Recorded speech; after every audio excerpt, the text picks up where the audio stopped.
Go after your dreams. Okay?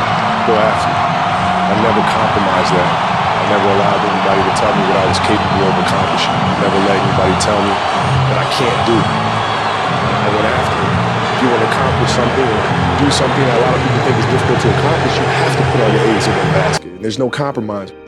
Doubt is such a strange thing. There'll be times where you succeed and there are times that you fail. Wasting your time doubting whether you're going to be successful or not is pointless. You just put one foot in front of the other. You control what you can't control. And then you see what the outcome is. Right? If you win, great. You're going to have to wake up the next day and do the journey over again. If you lose, it sucks, but you're going to have to wake up the next day and do the journey all over again anyway. You know, if you want to play at an excellent level, if you want to do something excellent, you have to be excellent all the time. It's a way of life. It's not just I show up on Monday and be excellent. No, it don't work that way. You got to be excellent across the board. Right? And that's how you build habits. When excellence becomes a habit, then that's just who you are. The fact of the matter is I'm still trying to get better. Make sure that you put your mind to it and go at it 110%. Don't let anybody tell you otherwise. Not only academically, but whether it's athletically, you have to go at it 110%. Don't let anybody tell you can't do something. The only person that can stop you from accomplishing something is yourself. Mental toughness means you're going through a really tough time. Your body's sore, whatever the case may be. I can't get through this particular thing. Right? To me, being mentally tough means you can take your mind someplace else. And concentrate on that other thing. To the point where the thing that was bothering you is no longer the focus, and you don't feel it anymore. It's a competition. My mission is to destroy you. When I play against somebody and we line up, you guard me, my whole purpose was to get you to reconsider your life choice to play basketball. So at the end of the day, you'd be like, you know what? Maybe this isn't for me. How can I mentally figure out ways to break you down? How can I show you that, no, I have the edge? I'm going to beat you. I'm going to let you know I beat you. I'm going to want you to reconsider your professional life choice. Really simple, man. I'm there to just absolutely demoralize and dominate the person that I'm playing against, the team I'm playing against. You know, and that was my mentality going into every single game, is just to absolutely obliterate this guy. I wasn't surprised that I scored 80 points. And that sounds really crazy to say, but truly I was not. My shot felt sharp. My footwork was sharp. My conditioning was sharp. I mean, that summer I put a lot of time in the gym. I put a lot of time on the track. I could run all day.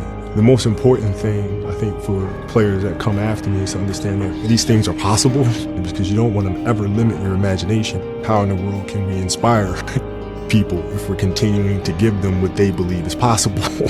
Not really inspiring anyone, right? So I think that is the most important thing that I would like the next generation of athletes to take from them. The greatest fear you face is yourself, because we all have dreams, and it's very scary sometimes to accept the dream that you have. And it's scarier still to say, okay, I want that. It's scary because you're afraid that if you put your heart and soul into it and you fail, then how are you going to feel about yourself, right? So being fearless means putting yourself out there and going for it. No matter what, go for it. Not for anybody else, but for yourself.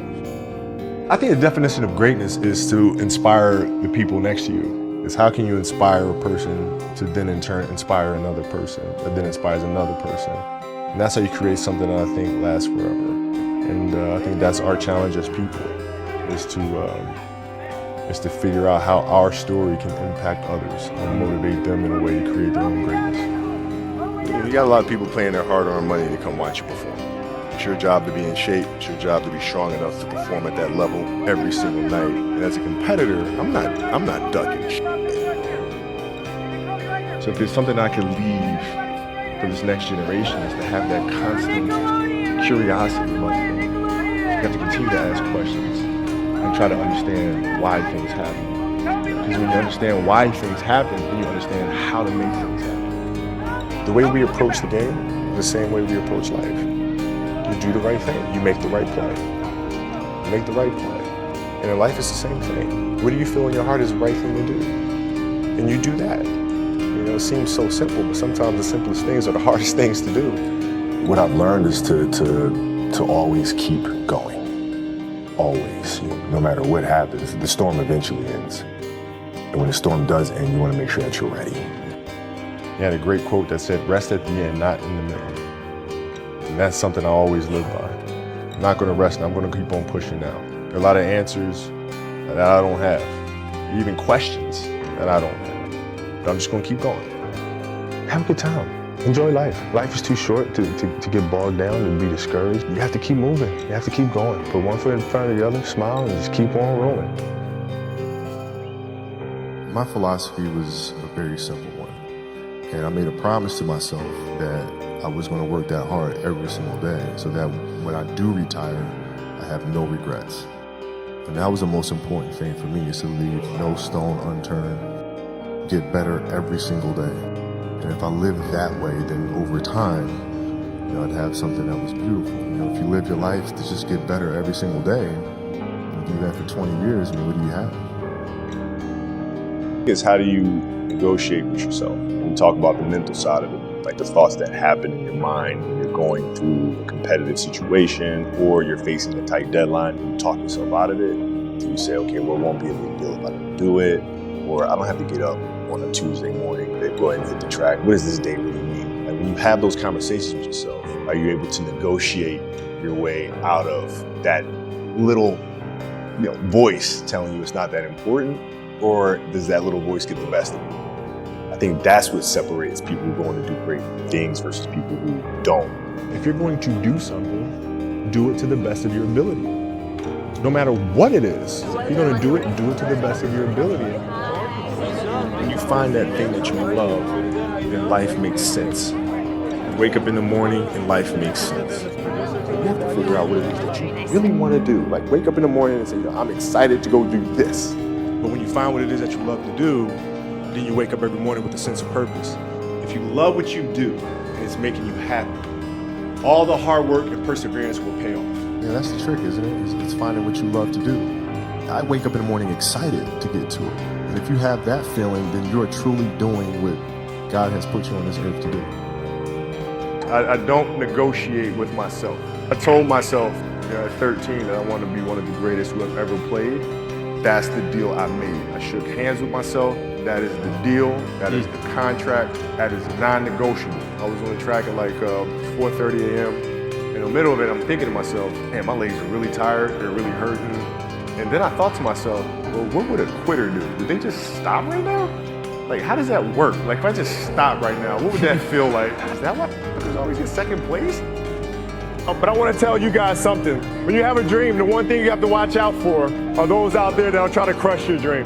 And you cannot allow that to happen. That is your biggest challenge. So I challenge you to have your dream, go after it with all you have, and be legendary in your own right. The confidence comes from preparation. So when the game's on the line, I'm not asking myself to do something that I haven't done thousands of times before. Right? And so in those moments, if it looks like I'm ice cold or not nervous, it's because I've done it thousands of times before. So it's one more time. The key factor for me wasn't whether or not I was ready. It was the fact that if I wasn't ready, I was determined to figure out how to get ready. And ultimately, even if I was ready, I still need to improve anyway, right? So the work's not going to stop. The message is always to go out there and dominate. There's no let up.